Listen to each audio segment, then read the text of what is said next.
Hello guys, welcome back my YouTube channel. ಈಗ ಆಲೆ ಗೊತ್ತಾಗಿರ್ಬೋದು ತಮ್ಮನೇಲಿ ನೋಡಿದಾಗ ಏನ್ ವಿಶೇಷ ಅಂತ.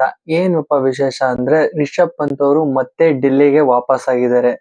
ಕಳೆದ ಎರಡು ವರ್ಷದಿಂದ ಲಕ್ನೋ ಸೂಪರ್ ಜೈಂಟ್ಸ್ಗೆ ನಾಯಕನಾಗಿ ನಿರ್ವಹಿಸ್ತಾ ಇದ್ರು. ಈ ವರ್ಷ ಅಷ್ಟಾಗಿ ಫುಲ್ ಕಳಪೆಯಿಂದ ಫಾರ್ಮ್ ಇಂದ ಅಷ್ಟಾಗಿ ಏನ್ ಫಾರ್ಮ್ ಇರ್ಲಿಲ್ಲ, ಏನಿರ್ಲಿಲ್ಲ, ಕ್ಯಾಪ್ಟನ್ಸಿನೂ ಅಷ್ಟಿರ್ಲಿಲ್ಲ, ಹೊಸ್ತಾಗಿತ್ತು ಅಂತ ಸುಮಾರು ಟ್ರೋಲ್ಗಳಾಗಿದ್ರು. ಟ್ರೋಲ್ಗಳಲ್ದಲೆ ಲಾಸ್ಟ್ ಟೈಮ್ KL ರಾಹುಲ್ ಹೆಂಗೆ ವೈರಲ್ ಆಗಿದ್ರು, ಅವ್ರ ಜೊತೆ ಓನರ್ ಜೊತೆ ಮಾತಾಡ್ಕೊಂಡು ಅದೇ ತರ ರಿಷಬ್ ಪಂತ್ ಅವರು ವೈರಲ್ ಆಗಿ ಟ್ರೋಲ್ ಆಗೋಗಿದ್ರು.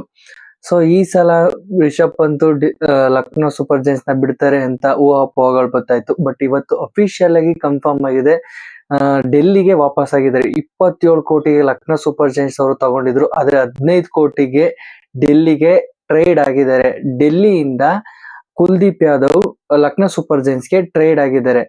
ಇದು ವರ್ತಾ ಏನು ಅಂತ ನೀವೇ ಕಮೆಂಟ್ ಮಾಡಿ.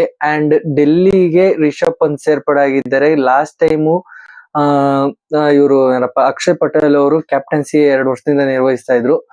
ಮತ್ತೆ ಕ್ಯಾಪ್ಟನ್ಸಿ ಏನಾದ್ರು ಕೊಡ್ತಾರ ನೋಡ್ಬೇಕು ರಿಷಬ್ ಪಂತ್ಗೆ, ಇಲ್ಲ KL ರಾಹುಲ್ ಏನಾದ್ರು ಕ್ಯಾಪ್ಟನ್ಸಿ ತಗೊಂತಾರ ನೋಡ್ಬೇಕು. ಸೌರವ್ ಗಂಗೂಲಿ ಕೋಚ್ ಆಗಿದ್ದಾರೆ. ಅಂಡ್ ಮುಂದಿನ ವರ್ಷಗಳಲ್ಲಿ ಯುವರಾಜ್ ಸಿಂಗ್ ಅವರು ಬರ್ತಾರೆ ಅಂತ ಕೇಳ್ಪಟ್ಟಿದೀವಿ. ಅದು ನಿಜನೋ ಸುಳ್ಳ ಗೊತ್ತಿಲ್ಲ, ನೋಡೋಣ. ಅಂಡ್ ನಿಮ್ಮ ಅನಿಸಿಕೆ ಏನು ಇದ್ರ ಬಗ್ಗೆ ಅಂಡ್ ಕಮೆಂಟ್ ಮಾಡಿ. ರಿಷಬ್ ಪಂತ್ ಅವರು ಡೆಲ್ಲಿಗೆ ಬಂದಿದ್ದು ಖುಷಿ ಆಯ್ತಾ? ಯಾರ್ಯಾರಿಗೆ ಖುಷಿ ಆಗಿದೆ ಕಮೆಂಟ್ ಮಾಡಿ. ಲಕ್ನೋ ಸೂಪರ್ ಜೈಂಟ್ಸ್ಗೆ ಕುಲ್ದೀಪ್ ಯಾದವ್ನ ಟ್ರೇಡ್ ಮಾಡಿದ್ದಾರೆ. Thank you so much. ಈ ವಿಡಿಯೋ ನಿಮ್ಗೆ ಇಷ್ಟ ಆಗಿದ್ರೆ ಒಂದು ಸಬ್ಸ್ಕ್ರೈಬ್ ಮಾಡಿ.